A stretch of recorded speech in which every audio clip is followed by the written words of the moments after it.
I'm E.G. Marshall. The past haunts all of us. We all make mistakes, sometimes accidental, on occasion deliberate. But let's be honest. What haunts us most is that they might catch up with us, leading us where and how far. Let's consider the case of Jim Beecher. So, just where have you been so late, and with which favorite actress, as they like to call them in the newspapers? Don't bug me, Louise. What are you doing? Trying to empty the bottle? Maybe I have a reason. I might catch up with you. Why, you're shaking, Jim. What is it, Jim? What's the matter? I was followed. Somebody followed me all the way home. I've asked you not to walk the streets alone at night. Who was it? What did he look like? I don't know who it was. All I could hear was the footsteps. Just the shadow of a beat behind mine. As though she, whoever it was trying to fit their feet into my footprints. Every time I stopped, they stopped. And when I turned around, there was nobody there. Nobody at all.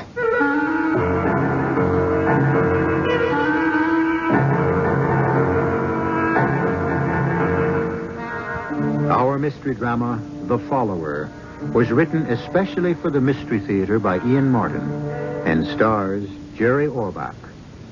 No terror is so heart-stopping, so breathtaking as the terror of the unknown. Facing it is bad enough, but to have it remain constantly behind you is the very essence of fright.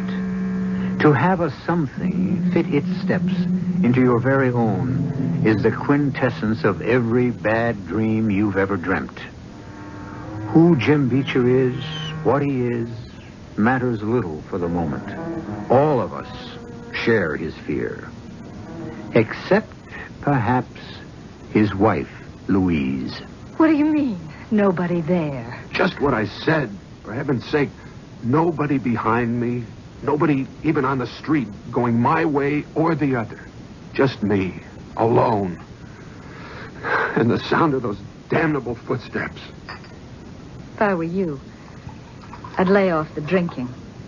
There's where your footsteps came from. And if I were you, I wouldn't bring up the subject of drinking. Well, what else do you leave me to do?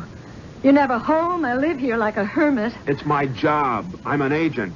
24 hours a day, I gotta shepherd a bunch of half-baked egos that are busy making me a millionaire. We don't need the money, Jim. I have plenty. You should know it's the reason you married me.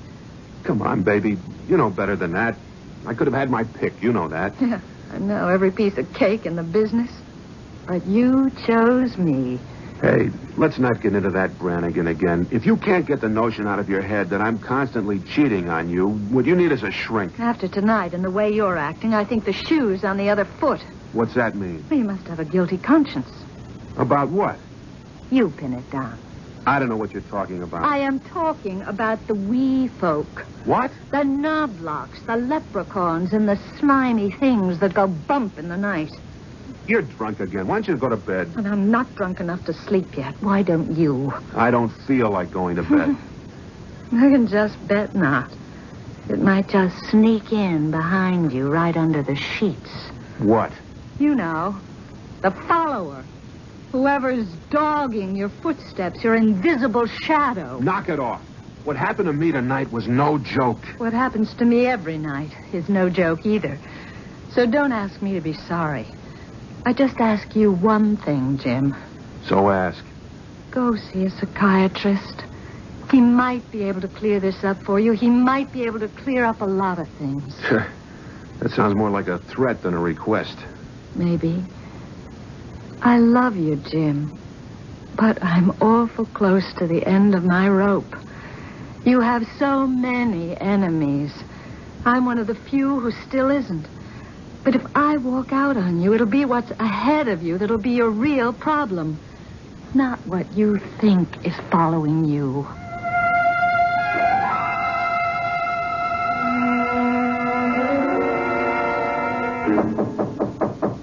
Louise? Yes? Can I come in? Of course, it isn't locked. It's our bedroom, after all. And I'm always hopeful, even if it has become more and more hopeless. Hey, don't let's start that round again. It's just... Well, I'd like to come back to my own bed if I can. Well, you were the one that left it. You know how many late nights my work calls for? I didn't want to disturb you when there's plenty of room in the apartment. That's the only reason I moved out. I'd accept any reason as long as you're moving back in. What's the matter, Jim? That private ghost still dogging you? No, it's just like... It's just for once you need someone, and I'm all that's at hand. All right, Jim. It's your own bed, so come on, crawl into it. I'll try to keep your goblins away.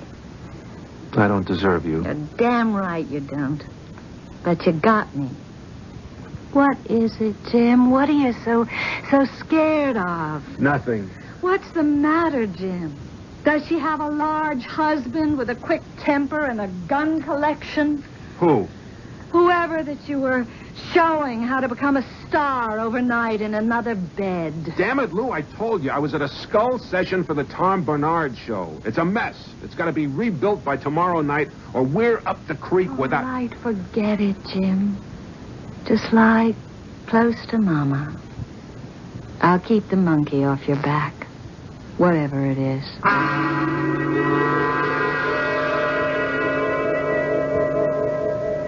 Hey, don't give me any of that jive, Bessie. You're on the stuff again. That's why you didn't show. What do you mean Deke's in the hospital? So he's got nurses and doctors to take care of him, and you to foot the bills. That's why you don't cancel without talking to me first. Sure, I wouldn't have let you. You think you're big enough to call the shots? Okay, save me the sob story. You want to sing blues, sing them on the job. And you show up tonight at the club, or I'll bust you right out of show business. She loves that husband of hers, Jim. He pretty near croaked last night. You were pretty rough on her. The hell with that, Murray. She loused the agency up last night by not showing. I spent enough building up that crazy dame. She should slip me the double O by not showing for a date. Anyway, she's never going to make real big time. And I'm sorry now I signed her long term. So let her go. Not till I make my dough back out of her. And a profit. Then I'll drop her so hard she'll bounce higher than the Statue of Liberty. You know you're a first-class rat. It's what makes me a success. And you, Murray, don't ever forget it. So, let's see what else is new in ulcer making. Don't go looking for trouble. Everything else is smooth as glass. What about the short fuses? The Astrodome met all our terms. Tickets are being printed already. The demand is sensational. Rock stars. Once I dreamed of better things. It's where the money is. What's better? I wanted to find and develop a Helen Hayes, a Carol Channing, a Sarah Bernhardt. Oh, that's running the gamut. But why? There's no big money in the theater. You know that. Big money I took care of right at the beginning. I married it. What I really wanted was fame. You got it. Nah, not this kind. I wanted class, Murray. Respect. Maybe even a kind of a place in history. In show business, I mean. Like Sol Hurok, David Belasco. Forget it, Jim. You're not the type. A thief you are. A thief you'll stay. Hey, I never stole a cent in my life. Not so you could get caught at it. But you wheel, you deal, you cut corners, and you don't give a damn for anyone but yourself. You're an operator. Best in the business. Isn't that enough? I don't let anybody talk to me like that. You already did. I ought to can you right now. The only friend you've got? Who'll you have to talk to? Yeah. You'd probably walk right out of the agency and use all you know to cut my throat. Who needs to? Most of show business is trying to do that already. But you're too slick for him. Nobody, nothing can stop Jim Beecher. Come on.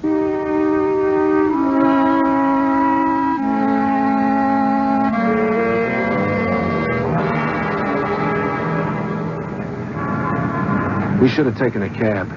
It's starting to snow. That's nothing. It's just like powder. It's only 6 blocks. A little air is good for you. What's the matter? You got a crick in your neck or something? Huh? Well, the way you keep moving your head to the side like that. Like you were looking over your shoulder. What's the matter? Murray, Are you sure there's nobody there? Well, just the cop standing on the corner on the next block. There is somebody there. Nah. Can't you hear them? No. Keep walking and listen. There. Don't you hear the footsteps? Just ours. No. I mean the ones behind mine. Just a split second after every step I take. Behind me. Following. You're nuts. Can't you hear them? There's nothing there. Nobody. Look. Come on, I'll prove it to you. Look back. You see, there's enough light snow on the ground so you can see our footsteps. 2 sets. That's all. Don't you see? That's why she, whatever it is so clever. It puts its feet right on top of mine. Every step I take. Jim, you're talking like a crazy man. Now, come on. I can't.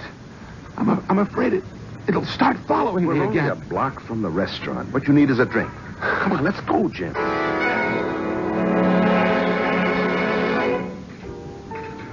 You feeling better now? I don't know, Murray. You feel like talking about it some more? Why not? That's all I think these days. You had this thing long?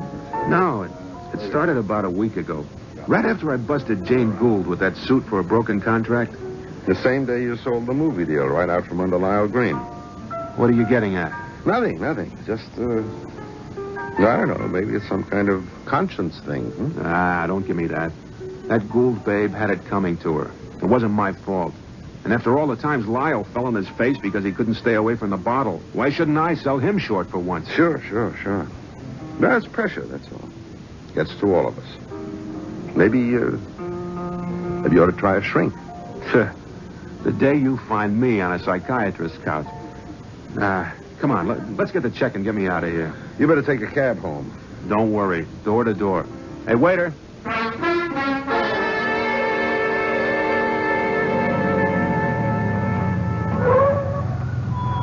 Hey, cabbie, what's the trouble? Lousy, no-good mechanics. I told him that battery had a bad cell. You mean your engine's dead? The way it looks, Mac. Well, then get me another cab. This time of night, this neighborhood? What's to worry, Jack? You're only 3 blocks away from your house. Ain't much of a walk. No, I don't want to walk. Not alone. You come with me. Mister, I got enough troubles. I got to get on the phone and get hauled out of here myself.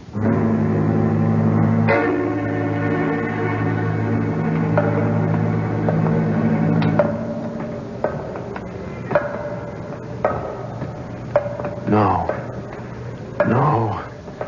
Just let me get home. Get home. Stay away from me. Leave me alone.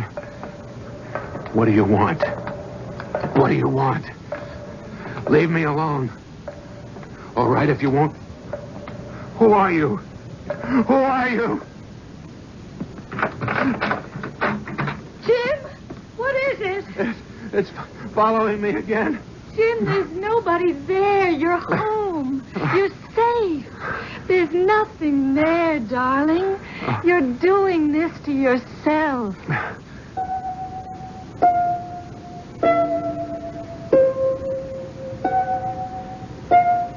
A man, haunted by a ghost who sneaks his footprints into those of the man he follows.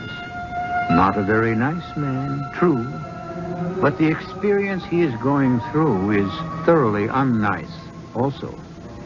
Can he shake this specter from his heels, or is he doomed forever to be chased by some malignant fury created out of his past, or by some supernatural whim? We'll return to Jim Beecher shortly with Act 2.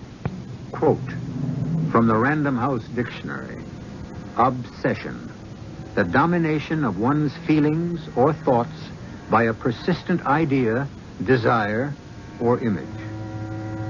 Certainly that describes Jim Beecher. But why the sudden obsession? It seems quite apparent that he is a heel. Why should conscience suddenly catch up with him? And which of the trail of human beings he has callously left broken and cast aside in his past should suddenly decide to catch up with him? Could it even perhaps Be his own wife? What? Oh, no. Oh, no. Oh, stop it. What was that? Alarm? What time? Oh, the time doesn't matter. You need rest. Don't wake up, Jim. I'm awake now. Can't go back. Sleep. Of course you can. Here, darling. I'll hold you in my arms. Now, just relax. Damn it, Louise. Don't treat me like a baby. You're the only one I ever had. Hey, let's not sing that old song again. You and me, we just weren't made for kids. You. Speak for yourself, Jim. Okay. So I'm sorry if I cheated you out of something you wanted. But what kind of life could we have made with kids? What kind of life have we made without them? You know what I mean. I spend 24 hours a day half the time with all of them. All shapes and sizes. Aging beauty queens, half-baked guitar twangers, and worst of all, the overdeveloped brats you can't control without putting the screws on their parents to hack them into line. It's not much of a life, Jim. Why do you need it? What am I, love? Except what I make other people. It's what I need to live, to breathe. And all you ever needed from me was my money. 8 o'clock in the morning. Good time to be honest. All I needed was a start. The rest I could prove, and I have. Of course you have. You've proved yourself. Money doesn't matter anymore. So why not take a rest? Let's just go away together somewhere. I can't. You mean you don't want to? With me? It isn't that, Lou. All my life, I've had this rocket up my tail. Since it isn't going to be me who shakes the world, I got to find that superstar, the one who tops the field, that nobody can forget. Once I do that, maybe I can turn off the steam, relax. Oh, Jim, if only you didn't have to prove something. It's funny. I never really knew I felt that way. I honestly still don't. I mean, all the way. It's this other thing that's happened to me that's got me really shook. Put your arms around me, Lou. Why do you even have to ask? If you'd only give me a chance to love you. I need someone to love me. Murray made that clear. I don't have many on my side, if any. On your side for what? To stand between me and what follows me. Whoever, whatever it is. Here, for this moment, I'm safe. But not for long. The minute I get on my feet, the steps will be back on my trail. What am I going to do? See Dr. Braun, please. That old poop. You should know how he helped me. He conned you. There was a time I was ready to kill myself, Jim. Because I knew you neither loved me or needed me anymore. And if it hadn't been for Dr. Braun, you'd be a free man now, a widower, if you like that term better. You were ready to kill yourself? Without you, Jim, I'm nothing. I just wouldn't want to be. Well, how did he stop you? Well, it's between him and me. Try him. Maybe. The way it's going, I have nothing to lose. But what dogs my heels, I don't think any shrink is going to cure.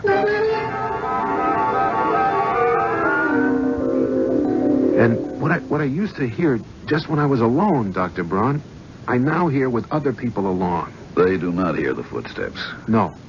That's simple. Doesn't it suggest to you that there are no steps at all, except in the mind? Your mind, Mr. Beecher. They're not imaginary. I hear them. Of course. They're very real to you. They exist. But they are not so important. What do you mean? What is important is, why does someone want to follow you?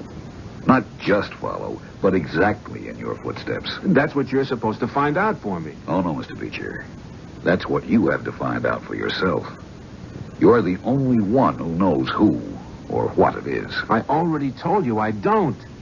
That's because it's buried too deep in your subconscious.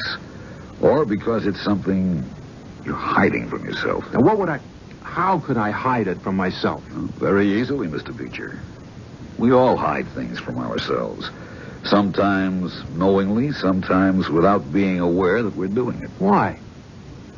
Fear, shame, Those are the simplest and most common reasons. Who are you afraid of? Nobody. I doubt that. We're all afraid of someone in our lives, or have been at one time. Your father?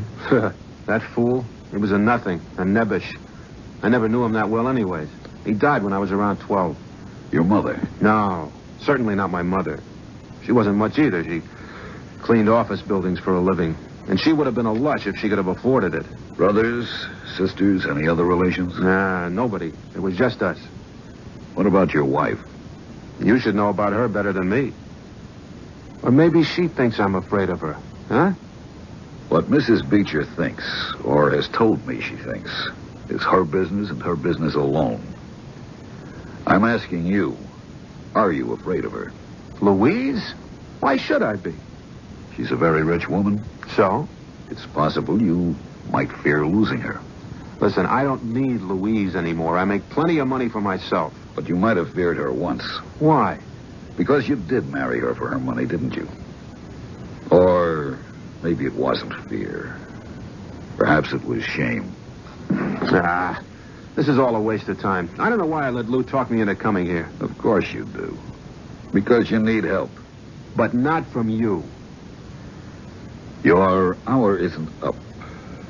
Don't you want to use it? What's the point? What can you do for me? What can anyone do? I'll have to be frank and say I don't know. But I can say the things I do know. I checked with your medical doctor, and your health is fine. No vascular problems. Blood pressure normal for a man of your age. You don't suffer from hypertension, which in your business is a minor miracle. Your hearing is perfect. There is no possibility that these footsteps you hear are some physical echo. They are totally, I have to conclude, from one of two fields. What two fields? One, they are supernatural. Come on. Let's cut out that nonsense. What's number two, like I even have to ask? Then don't. Psychiatric. I'm going nuts, right? Yes, no, yes. You want to translate that? Yes, you are right. No, you are not going nuts, or don't have to. And yes, of course, your problem is psychiatric. How do we cure it? We meet, we dig, and somehow, somewhere, we find out who is your mysterious follower. Then what? We hope that he, she, it will leave you alone. Can you guarantee it? No. I think you're ashamed of something, and you won't admit it, even to yourself. Baloney, Doctor. You're talking to the toughest agent in show business. It builds a thick skin. The things I've done don't bother me any. That's the game, and I play it all the way. I will take one piece of advice from you out of this expensive hour, though. I'll cure myself. To hell with whatever it is I think I'm hearing. I'll just shut my ears to it, and it'll go away. Here. Don't bother to send me a bill. Cash on the barrelhead. I'm paying you and going back to where I should have stood. On my own. I'll fight my own battle.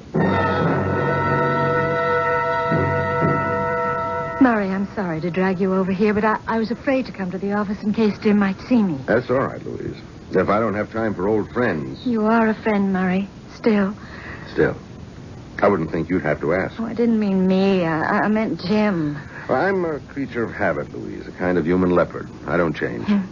You're a kind man. You're the best man I know. Well, I was 20 years ago. You should have been standing next to me if I'd had any sense. But I lost my head over Jim. I know the feeling. He was so handsome, so charming then. I'm sorry, Murray. I walked out on you. So am I. And you're never married. I lost more than my head to you, Louise. There's never been anyone else for me. With Jim, almost since the beginning. It's always been everyone else but me. But you still love him. I love what he was, what he should have been, might have been. But I keep on hoping he still could be. Old habits die hard. I guess that's why I've stuck with him, too. And lately, I've had a crazy notion that he was, I don't know the word, maybe softening up a bit. You noticed that, too. Then I wasn't wrong. Oh, damn, Murray. Why did this other awful thing turn up? I mean, what do you suppose it is? Search me. He's done something that went against his conscience, but what? I know how hard and even vicious Jim can be. I'm not making excuses for him, but well, no matter how I feel about him now, I just can't sit by and watch a man go mad. I know, Louise. I want to help him, too. I always want to help a friend. In this case, you, a lot more than Jim. I was the fool. I shouldn't still be making you pay for it. But I can't turn my back on someone I've lived with 20 years. Only, see, he won't let me help. Will you try? If you asked me for the moon in a teacup, if I can reach Jim, I'll try. I'll try to find out what's got him by the throat.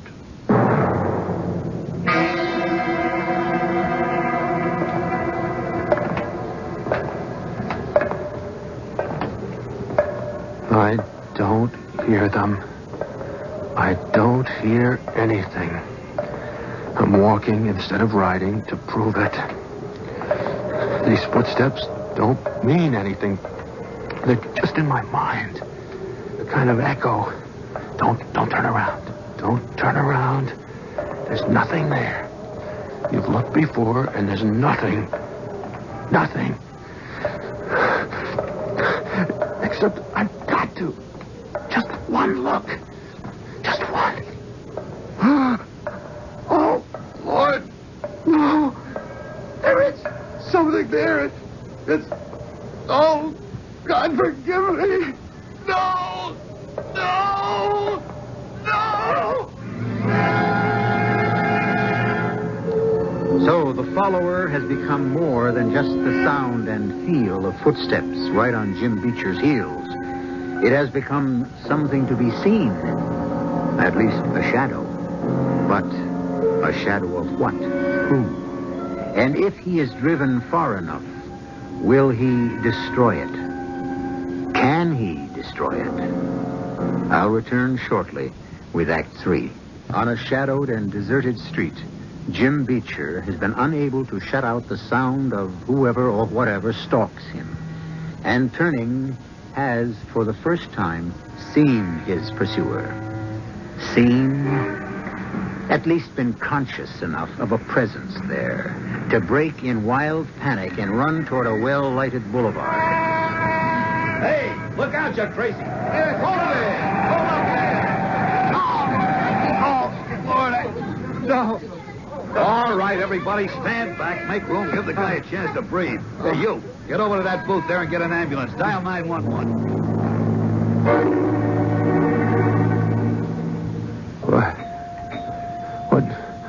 What's going on? Where am I? You're in a hospital, mister. You ran in front of a car. Am I hurt badly? I don't think so. You want me to call anyone? Yeah. Call Mr. Murray Schneider. His number is, let me think. His number is...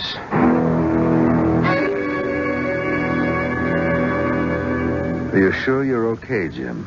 Yeah. A couple of bruises and some minor scratches. Hey, just get me out of here before they dump me in the loony ward. Okay, don't worry. I'll take you right home. No. Murray, just get me to your place. Huh? Yeah, I've got to talk to you. I know now who's been following me and why. And I need your help more than I ever needed it in my life.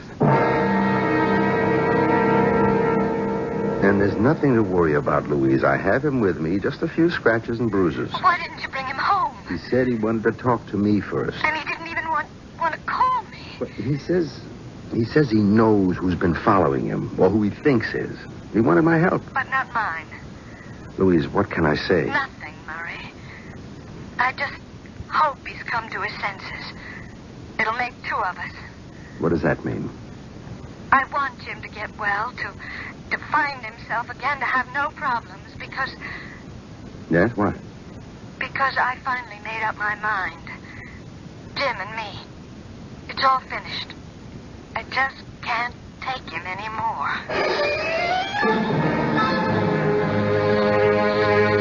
I didn't mean to keep you waiting so long, Jim. I told her you were okay and that you were with me. Fine. I didn't want her to worry because I was late. That's a new wrinkle. Never worried you before. You don't have to rub it in. A first-class heel. 30 years experience. And I don't think I could change now if I wanted to. I've cheated, skimmed, taken money under the table, made actors, or broke them without any feeling.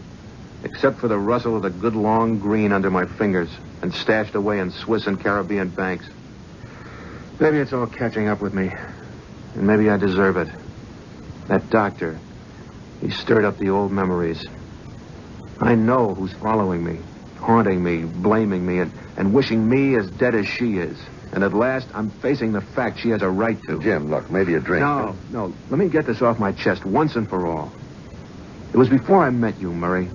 Nearly 30 years ago. And I was some different kind of guy. Like, I was working for Harmon and Sells, the big agency that went broke. Yeah, I remember them. Yeah. I was mainly a gopher.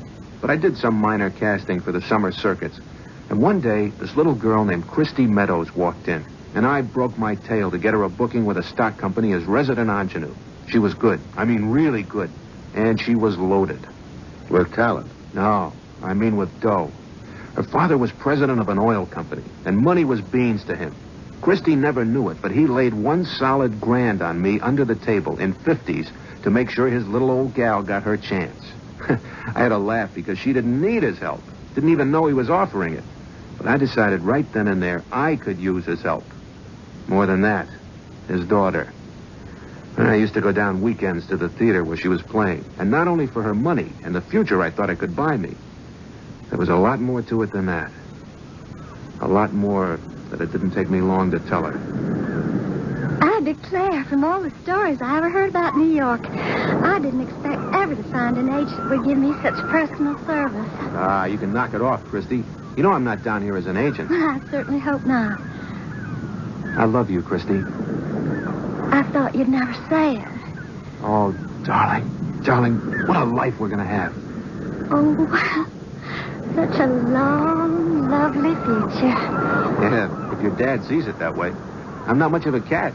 I don't make much money. Oh, who cares about money? We'll make it. Well, her father didn't take to the idea of me as a son-in-law. Christy had a little apartment in New York. And even though I had my own place, we were living together. I don't know how he found out. But one night, poor Christy had to lay the ultimatum on me. Oh, he's just as stubborn as an old mule. And he means it. You mean if we wanted to get married, he'd cut you out of his will? He already has. But we're not married yet. No, Jim. But we sure better had going to be. Why? Well, because I just haven't been as careful as maybe I should have been. What? I went to the doctor, Jim. There's just no kind of question. I'm going to have your baby. Look, it isn't too late. We could do something to stop it. That's just what my daddy wanted to do. I didn't think to hear it from you. But I haven't any money, Christy. I couldn't even support you, let alone a kid. But we could make out somehow. If you really love me, do you? Well, of course I do, hon. Christy, we've got to use our heads. We can't cut it together with the money I make. Even with you working, too, and you won't be able to do that for long. I can't start out that way. What do you mean, start out that way? I got plans, baby. 1,000,000 plans, but I need some backing to get them going. Jim, are you trying to tell me that you're not planning on marrying me? Don't you see it? It's different now. I mean, somehow I'll manage so we can get rid of the kid, but... But because I'm not a Texas oil heiress, you're going to walk out on me. You told me your father would never go for me as your husband. But I do. I love you, Jim. Don't you love me? Sure I do, Christy, but we got to be practical. Practical? Jim Beecher, you're my whole life. And if I can't have you, I don't even want to live. No, don't be a silly child. Listen, I'm going to tell you something.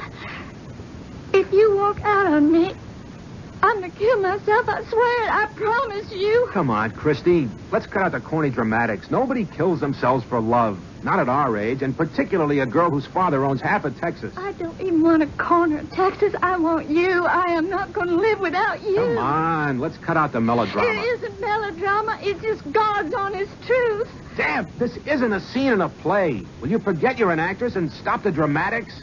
Okay. I'll bring you to your senses. Here. What's that? Sleeping pills.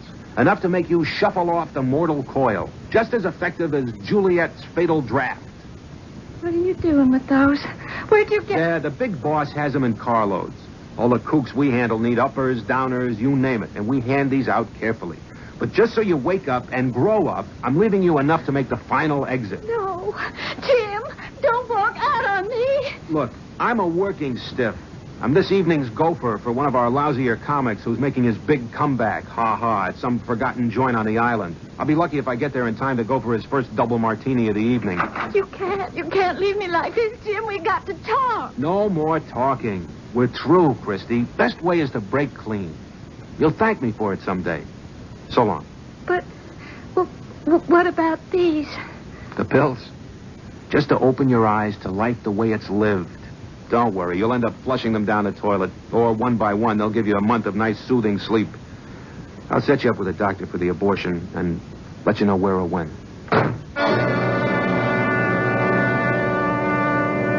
Of course, I'm cutting it short. It didn't happen that fast or that simply. But I did leave the pills. What did I want, Murray? Was I really trying to help her grow up, or was I really praying for her to take them and solve the whole mess for me simply? No way they could be traced. Everything tied up in a neat bundle and thrown out with the garbage. You want me to answer that question? Oh, it doesn't really matter anymore. She took the pills. Sure. So you as good as murdered that girl. Yeah. No wonder she's come back to haunt you. Well, she won't anymore. She's proved her point. She doesn't need to. Why? Because I finally know what a heel I am. And I'm through. Murray, I'm giving up the agency. I'm going to try to go back to what I was. Try to make it up to Louise. You're looking at a 10% louse who's looking for 100% religion.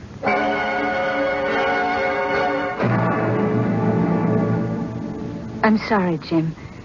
It's just too late for us. I don't know what your great awakening is exactly. I don't even want to. But I know what mine is. I married the wrong man. As soon as I get a divorce, I'm going to marry the right one. Please, Lou, give me one more chance. Help me, Louise. I want to be what I was. Oh, it's too late. I've had all I can take. I just can't find my way back any more than you can. Jim, where are you going? Out. Just to walk. To be alone. This time of night? What about the follower? I know now who that was. She won't follow me anymore. Finding out shamed me enough to make me want to find out not what I am, but who I was.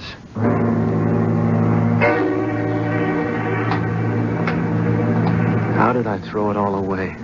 Why? Or what? At least I know enough now, Christy, to say I'm sorry. To tell you how wrong I was. To thank you for not haunting me anymore with my footsteps. Back. Why? Christy, what do you want now? Why are you still stalking me? Not Christy, Jim. She loved you too much to hurt or hate you. And who? Stop. And turn around. But there's never anything to... Oh, dear God. It's you. Me. Just as I was 25 years ago. Why do you follow me? I didn't.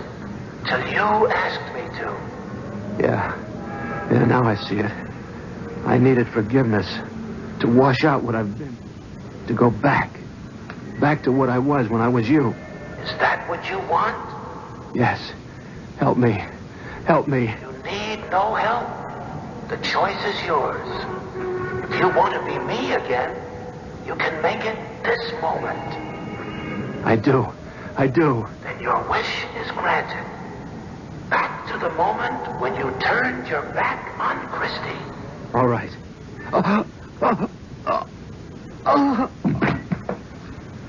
That isn't fair. I'm dying.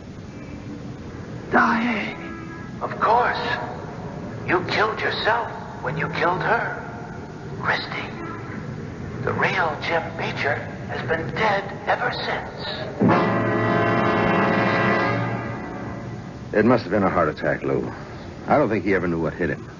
I should feel more.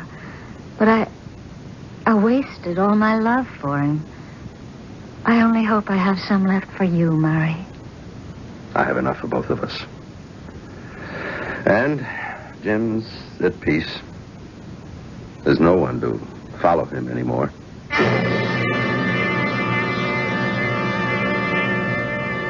A fascinating story of a complete and absolute heel whose conscience caught up with him.